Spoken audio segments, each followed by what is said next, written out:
Esto casi no se sabe, pero la educación pública, gratuita y obligatoria fue inventada en algún momento de la historia. Antes no existía. La educación en la antigüedad distaba mucho de lo que hoy entendemos por educación. En Atenas clásica, por ejemplo, no había escuelas. Las primeras academias de Platón eran espacios de reflexión, conversación y experimentación libre.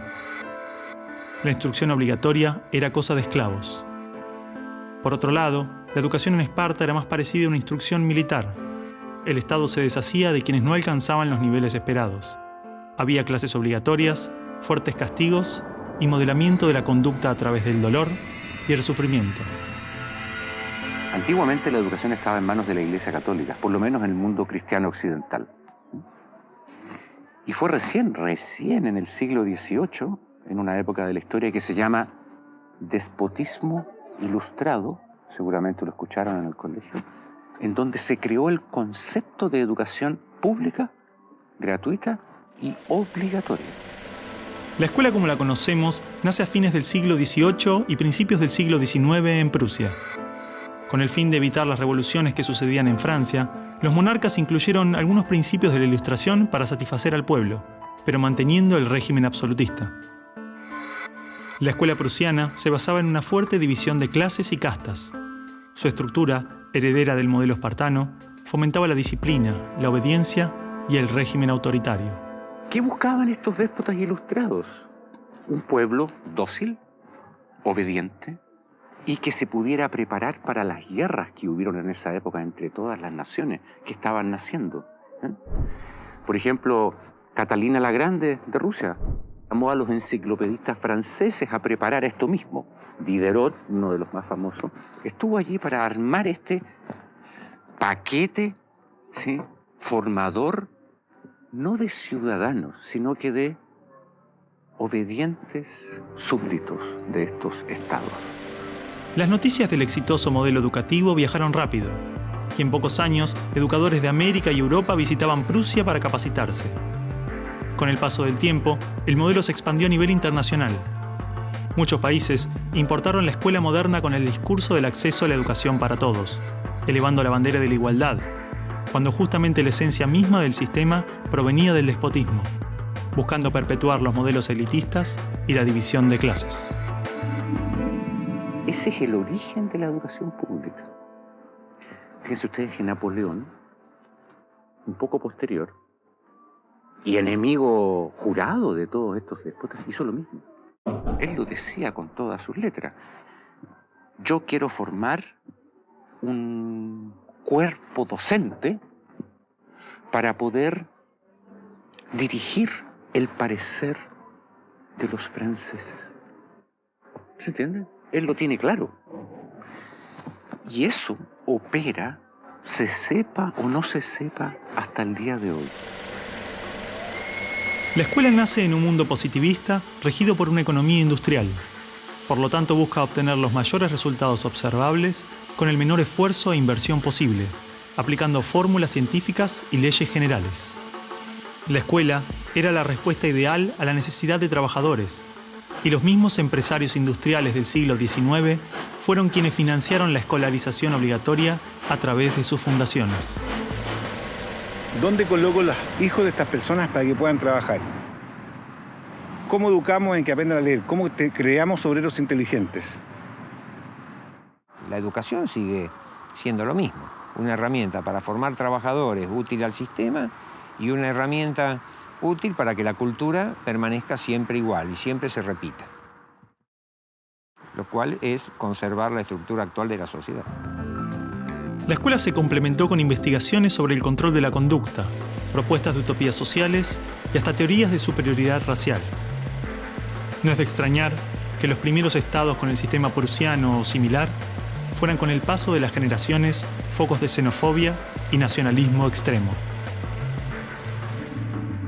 El modelo de producción industrial en cadena de montaje era perfecto para la escuela.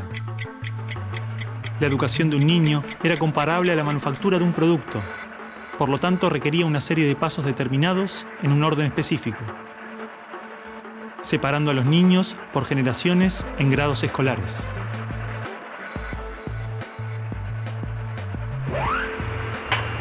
Y en cada una de estas etapas trabajaría sobre determinados elementos, contenidos que asegurarían el éxito, pensados minuciosamente por un experto.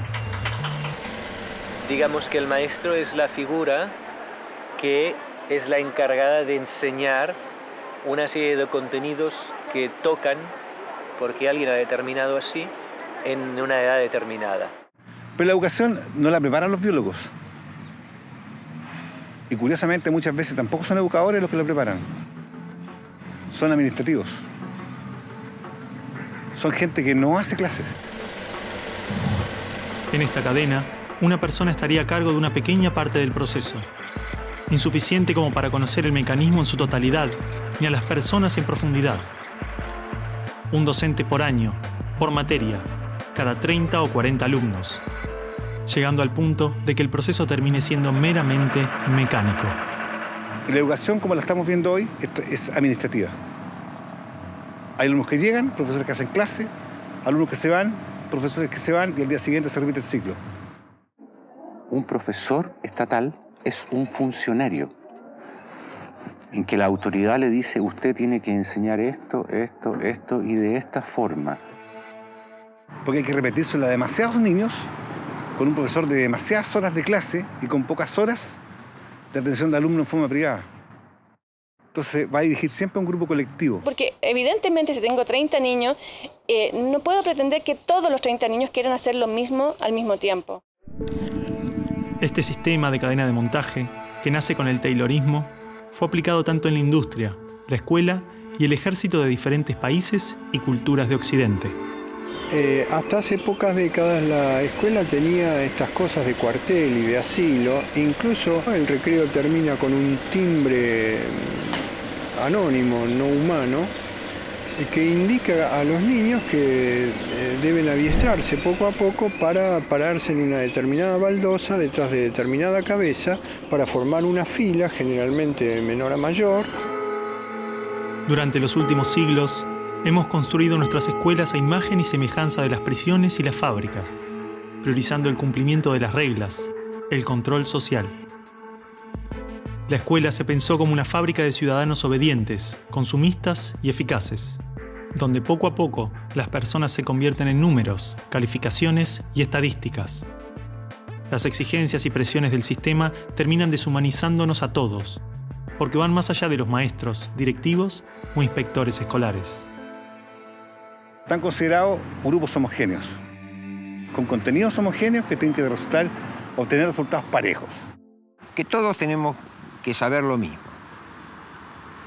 A pesar de que los adultos no sabemos todo lo mismo, a pesar de que no nos dedicamos todo a lo mismo, en las escuelas todos tienen que querer hacer lo mismo y hacerlo igualmente bien. Entonces la escuela tiene poca capacidad de responder a las necesidades individuales, porque la escuela instruye. Es un centro de instrucción y es lo que hace. El que no aprende, se queda. Esa es la realidad. Esto de alguna manera ya implica que el sistema educativo es un sistema de exclusión social. Selecciona el tipo de personas que estarán llegando a la universidad para llegar a formar parte de una serie de élite que domina pues, las empresas que dominan los sistemas de producción, económico, de comunicación, etc. Y otro tipo de personas para las cuales la escuela no es suficientemente adecuada, que están destinadas a otro tipo de trabajo más precario, porque no dispondrán de los títulos para hacer esto. El sistema y los estados no les preocupa eso. No, honestamente, no les preocupa el ser humano como persona, como individuo. Y en esos términos, toda educación que busque otra cosa tiene que ser prohibida. La realidad es que la esencia de la escuela prusiana está inmersa en la estructura misma de nuestra escuela. Los test estandarizados, la división de edades, las clases obligatorias, las currículas desvinculadas de la realidad, el sistema de calificaciones, las presiones sobre los maestros y niños, el sistema de premios y castigos, los horarios estrictos, el encierro y la separación de la comunidad, la estructura verticalista. Todo esto sigue siendo parte de las escuelas del siglo XXI.